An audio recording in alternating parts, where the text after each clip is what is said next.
couple months into working with you, I did 6,000 instead of 600. Now, Leah, I'm going into my third 5-figure month. I'm like, what? Build the plane offline. That's the difference between you, who's doing 5-figure months, and people who just stay at the $600 per month. Welcome to Legacy Launchpad, where kingdom-minded entrepreneurs build profitable businesses without compromising faith or family. I'm Leah McHenry. Let's build your legacy together. All right, we're back with Legacy Launchpad, and today I'm interviewing one of my students who I absolutely love her business. Her name is Sue, and she's a homeschool mom, and I will let her tell her story, but I wanted to bring her on because she said something to me on a coaching call that I thought was extremely valuable for anybody who struggles with time management, and like trying to get your business off the ground while being really busy with life, which is pretty much all of us, I think. So with that said, welcome, Sue. I'm so happy to have met you, to be working with you, to be helping you just like work through the things you're doing in your business. And it's been so exciting having you part of the community. Hi, good to be here. And I'm so thankful for you. I've been learning so much. Aw, well, tell us a little bit about what your business is like and how you got into it. Sure. I'm a French teacher and I teach French to homeschool families. And I taught in the public school for 4 years, like right before I got married, and then up until my first daughter was born. So really enjoyed that. And then I stopped working after I started having kids. And then I always thought in the back of my mind, okay, maybe I will teach again. But, you know, being in the thick of homeschooling and all the things that you want to do, I thought that's going to be for later. Even teaching French to my own kids was difficult. So just fitting it in and being disciplined about it and having a plan. And then about 7 years ago, my friends, you know, we had a homeschool group together. Most of our friends are homeschoolers. They said, Sue, will you please just teach our kids French? You have this resource, you have this talent, and we want to learn French, so will you please? And I was like, great. This is the perfect chance for me to teach other children and force myself to teach my own at the same time. So I've been doing that for 7 years, but it wasn't until this past January, so it hasn't even been a year yet that I've launched the digital part of my business. And that's when I found you, and that's when just my eyes were open to the business world in general.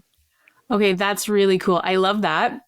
Especially because just the very fact that you are solving your own problem and there's like people around you asking about it too. That's pretty much how I wouldn't say all, but most great business ideas start is, well, I need to solve this for myself anyways. And, you know, when you mention it, you're talking to your friends, family, there's like this consensus that would be really good. If you did that, I would buy from you too, or I would utilize that service as well. So that's always that was a very organic, what I would call a temperature check, a very organic market research right then and there. So that worked out great. And so tell us about the journey of like, because I remember when we met and we were talking about your goals, like tell us a little bit about what you originally envisioned and like where you were at with your mindset on the goals for your business and then how that has changed. That was the biggest change. And I think we talked about this already, but even before I started working with you, I was really intrigued with, you know, the things I saw on Instagram. And I was like, what? She's created how many 6-7-figure businesses as a homeschool mom? It resonated with me. And so I remember messaging with you and you asked me, so what are your monthly goals? And I was thinking just about the digital courses. And I wanted to do the digital courses because I just felt like no more bandwidth for the live courses. So it was like, I need to have some other, revenue while I can still grow the business, but not be completely drained. So when you asked that question, I was thinking, okay, I haven't created it yet. And I haven't launched it yet, or maybe I might have. No, actually, I think I did launch the course when I talked to you, or was just about to. And I thought, okay, it would be great if I could make $600 a month. That $600 a month would be amazing. And you told me basically like, okay, but I don't think you're ready yet to work with me. And I was like, but that's realistic. Like in my mind, I was like, okay, I would love to make 10K a month, but that seems like a fairy tale. I don't think that's real life. But then I did start working with you. And then once I made that mindset shift, it was like everything opened and everything that I was working on in the business like took me there. Once that shift I made, you know, in my mind came to fruition, everything I did took me there. So it was just the start of the mindset shift that changed everything in my business. And then I think I told you that a couple months into working with you, I did 6,000 instead of 600. But now, Leah, I'm going into my third 5-figure month. Oh my gosh. Yeah. I know. I'm like, what? I'm like, are you kidding me? I would have never thought, Leah, when I started launching this digital course that I would be saying that. Like, I would have told myself, you are out of your mind. You're Wow. yeah. So it's been such a blessing. And I feel like I've exercised muscles that I've never knew I had. And I'm actually having a lot of fun with it. I didn't realize I would enjoy the business mindset of it as much as the teaching French part of it. Okay. Wow. Okay. We got to unpack a couple of things you said there because there's so much. First of all, congratulations on your third 5-figure month. Like, that is astonishing. That is amazing. But also, I'm not surprised at the same time. I'm not surprised you did that because, like, I know what you're made of. I know what you're capable of. And this is why, you know, we have these conversations, is because I'm like, I know that we've been conditioned and we've been taught this whole be realistic thing. Yeah. Like, where did we get that from? And who said that being realistic was a good idea? Like, where did this come from and why did we adopt it? I don't know if you know in your own life. Can you recall? I mean, I just thought that that's just the truth. You have to like operate on reality, you know, and not on fantasy. And I literally thought that anything over $600 was not like part of this world that we live in, you know, Wow. like, and knowing so little about business, that's what I had to operate on. And so, Yes. yeah. So this is when you hear people like, you know, in the manifestation world and stuff talking about like expansion and they use all these funny words. This is kind of what they're talking about. And I just wish that like someone who I could trust could understand the concepts that are actually like biblical and bring them into reality, because as you've now personally experienced, it's not that it wasn't possible. It's because let's talk about now you're 5 figures. That's your new basement. Like that's your new, you know, bottom number. Yeah. And now that's your base level realistic number. So it's not that it wasn't possible. It's that your idea of what was realistic was very, you know, set to a low thermostat. It's kind of like it was a thermostat setting and you didn't know that, you know, 100 degrees or whatever it is, or a 5-figure number could actually be the new realistic number. And now it just is a process of increasing our capacity for possibility. Yeah. And kind of like, expanding the mind in a way. It was like, wait a minute, is this actually possible for me? Because you hear, oh, it's possible for other people, but we don't believe it's possible for us. So do you remember where you had a moment? Was it on a call? Was it in devotions or something where that shift took place? Where you're like, maybe this is possible for me. I think it was one of our coaching calls. It was like several of those aha moments, I think. I don't think it was just one time, but one of the coaching calls we had, you encouraged us to 10x our goals. Because I thought, okay, 2x, that's maybe realistic, but you're like, no, you need to shoot for 10x. And I literally wrote it down. I was like, okay, if that's 10x, then I'm going to add a 0, to my goal. And as soon as I had that shift and I was like, no, let's not shoot for this. Let's shoot for that.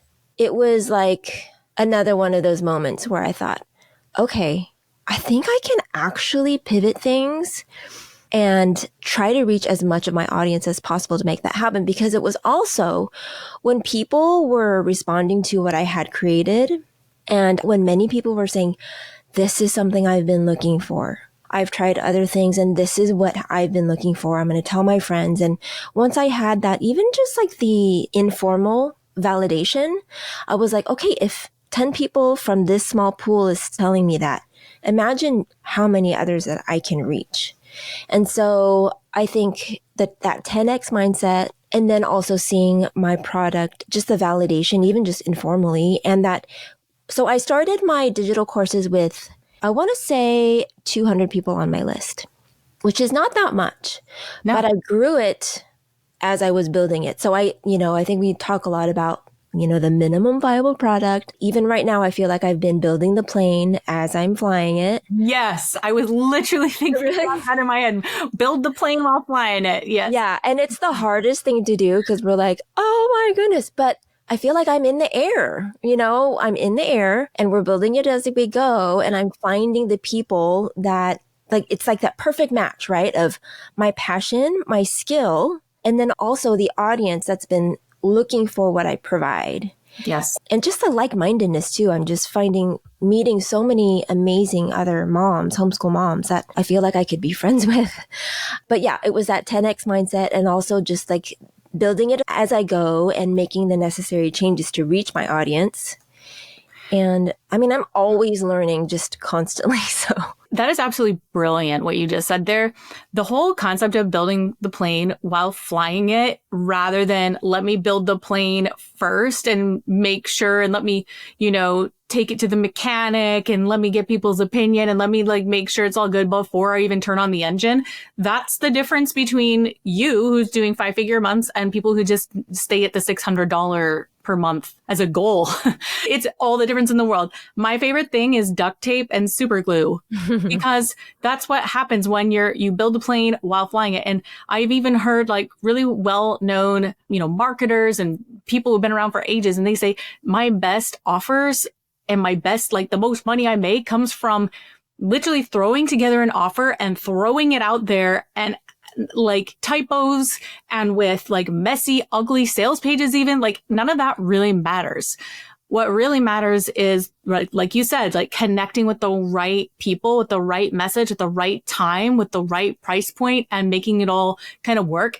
And there's something about that messy action that we talk about a lot. That's what you did. You literally did the messy action part, but your stuff looks beautiful, by the way. So you are also, you're aesthetically conscious of you've got branding, you have that stuff together too. So you can tell you really put soul into it as well. Your heart and soul is in it and it's attracting the right people. And by the way, I feel the same way about my clients too. I actually feel like I could be friends with the people coming in. And some of them, we are becoming friends and it's an actual community. And you're doing it right when you're building community that you actually enjoy. Yeah. So that's what you're doing. So that's amazing. I just know that's going to be so encouraging to so many people who just heard that. And the other thing I wanted to ask you about was the whole finding the time for it, because this was another thing that you mentioned to me specifically. Talk to me about, you used the term, and it's the first time someone said it to me and I loved it, which was about margins of time. Yeah. What is that? I mean, as moms, what mom says, especially homeschool mom says, I have all this extra time in the world to pursue whatever, we don't. Even our hobbies, we have to fight for the time. And so where are those margins? There are some, there might be early morning, which I've ever since doing the business, I think now I'm a total morning person, way before the sun comes up. Or it's all the free time that I kind of wasted away before without knowing. And now it's very purposeful. Okay, I have 8 minutes here. How am I going to spend it? And I think when you realize that those margins of time, however small they are very valuable if used productively. It's kind of interesting now when I think about it. If I'm doing something related to the business, it's fun to kind of put a dollar sign to it. Yeah. Okay, this 15 minutes, if I send out this email, this 15 minutes can be worth $200. That kind of thing. If someone responds to this, and this happened this week, I sent out an email. I didn't mean to. It wasn't on my plan, but I was I feel like I need to send out another email about this. Sure enough, 2 people clicked on it, bought something, and my email wasn't even a sales email per se, but it was more of a, hey, just think about this. And at the end, don't forget that I have this course for sale. Yes. It's not like that with every single email, but now it has the potential for that. So am I going to spend the 15 minutes scrolling on Instagram or whatever? Or can I just send out a quick email and not only inform and, my email list can benefit from it, but they could also be reminded of this product that is actually really good for their family. So it's doing them a service and then building my business at the same time. So it's those margins. And then now, I mean, you did it when your kids were itty bitty and my kids are pretty much self-sufficient now, although I'm driving a lot still. It's just like a very interesting semester, but they're not as needy with me, like physically. Although, we know both, and you and I know as the kids get older, it's more like the long talks and all those things. And it's not any less, it's just different. Exactly. But there are still ways that I can, like when you think of the Proverbs 31 woman, how did she get good at all those things? She practiced them, and it's like her lamp does not go out at night, but also in the morning, she's divvying up her work to the servant girls and she's out there in the marketplace. But it's, we know that it's from years of practice, putting in the repetitions of the things that she needed to learn. So I think those margins of time now, it's kind of a fun game of like, all right, sitting in the car, what am I going to get done? And what makes money? Oh my gosh. Yes. So one of the things you said to me when you had your first 5-figure month, I think, and you were like, what was I doing with my time before? Did it make you sit and think about that? Because you're like, wait a minute. I had the same 24 hours a day before. And the same 24 hours now, I shifted some things and now I have dollar signs attached to the things I do. Tell me about that realization and what did you identify what were you doing before? Well, I will say I'm not able to curl up on the couch and read as much as I used to. Although today I scheduled the time to do that.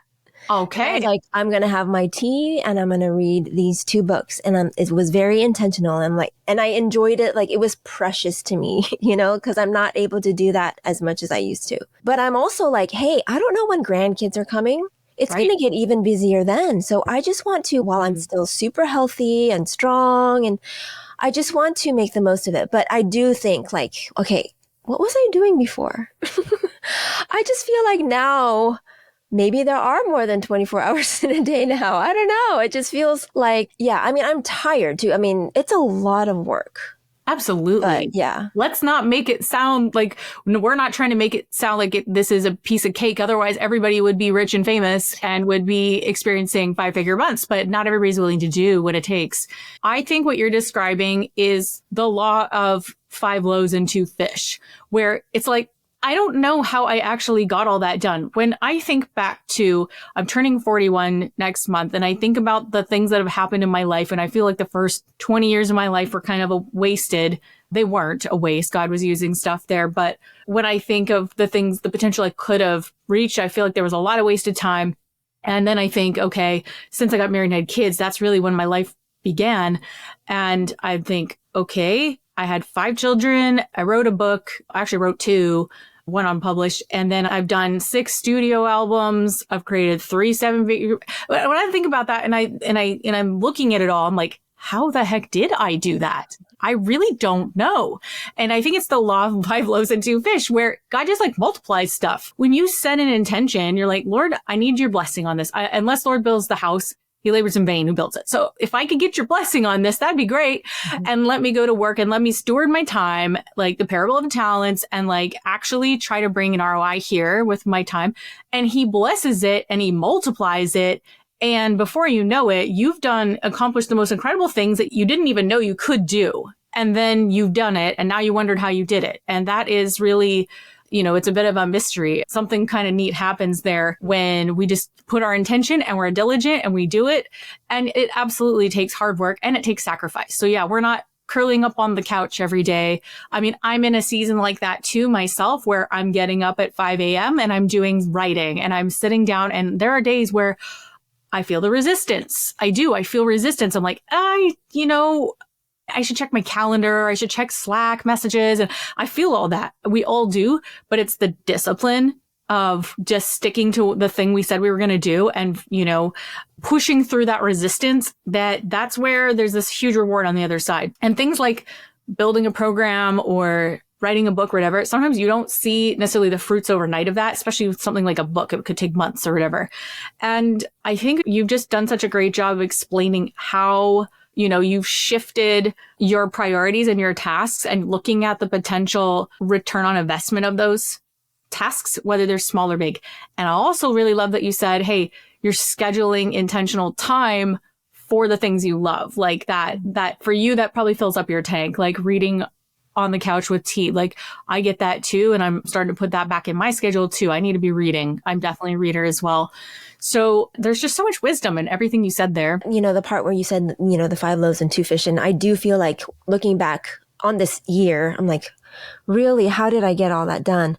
I think giving it up to the Lord is huge. Like, not my will, not by my strength, but whatever this is, Lord, like it really is an act of worship. Like, Lord, take this and be glorified in it. It's not for my selfish gain. May your name be magnified in it. Be pleased with this. And please, if it is your will, let it also be a blessing to my family, but also the families that I'm serving. May it be just overall something that is good, that is honoring to you, but good, and building people up and building up my family at the same time. And then just that willingness to be like, this is all yours and I'm going to work my hardest. And then also like not being discouraged when things don't go well first. I think you talk about working fast, and I was like, I love that idea. I'm just going to work fast. I'm just going to make quick decisions, try them. And then if they don't work, that wasn't it. But at least I tried it quickly to find out quickly that it didn't work. Or sometimes I'll have an idea. Like I had an idea about a second course that I wanted to create. And I was like, you know what? I want to make sure that I do this. So I'm going to send out an email right now and saying that it's going to come. Because if I tell them, then I have to do it. And then let's ask them, do they even want this? So I did it. And then it made me work my butt off because it was a huge project, and just like working fast, but working it unto the Lord with open hands. But like, Lord, strengthen my arms to work hard for your glory. And then also like when my husband and I, we talked about this before launching and just getting him on board. And he's like such a cheerleader, but we also decided this is like a third thing that we're doing. So it's our family first and then our church. And then this will come after that.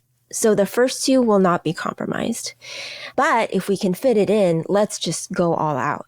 So that was a really good like boundary in my head of like, okay, these 2 priorities, me and my husband, we will not compromise on. I won't serve at the church any less. Our parenting and our marriage is still going to be number 1. But with that, let's see what else can fit in.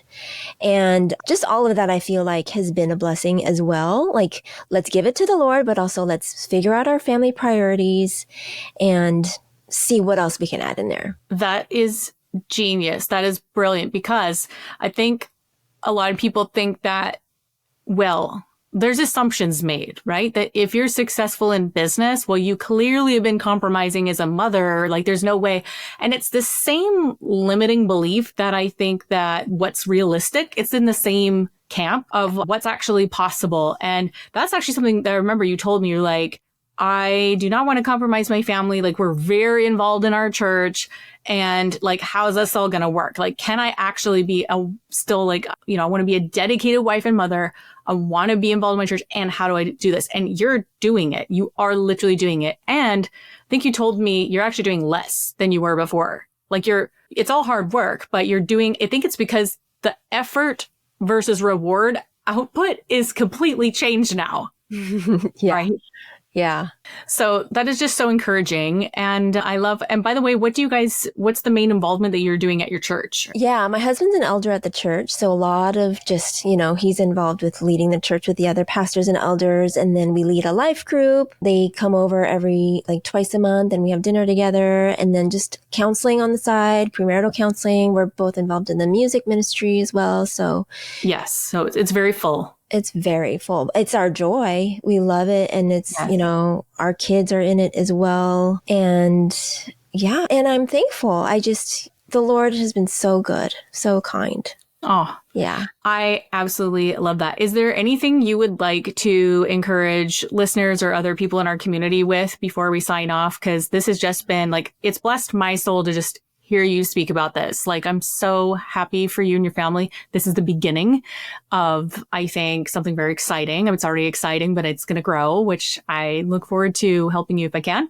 But what would you like to just encourage everyone else listening to this? I would say, my heart goes out to someone who wants to start a business. and just feels discouraged. Like I can't find my niche, or I can't find my audience, or I'm putting so much work and it just isn't taking off. You know, I have a couple friends in mind, even right now, thinking about that. But I feel like none of it is wasted. Even times of discouragement, when you're testing things out, you're still on the road to it. You know, I would have loved to sit with a Proverbs 31 woman and be like, so tell me about like the worst deal you made, or like, you know, tell me about that first land purchase or whatever.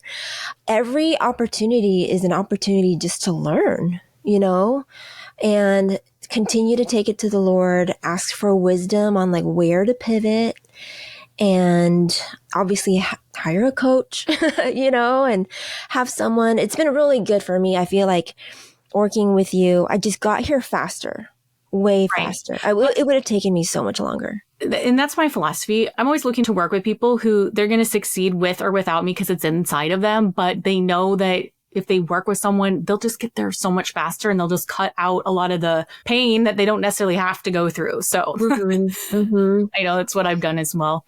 Thank you so much, Sue, for sharing your story and encouraging. And where can people learn about your academy? And if they want to put their family and French lessons, like, give us all the links. Sure, yeah. I'm on Instagram, French with Madame Lee, Lee. And then my website is frenchwithmadamelee.com. And you can request a free guide on how to bring more French into your home, like really low budget ways. And also there's a free lesson at the end from one of my courses. So that's where you can find me. Yay, that's brilliant. Thank you so much. Thank you.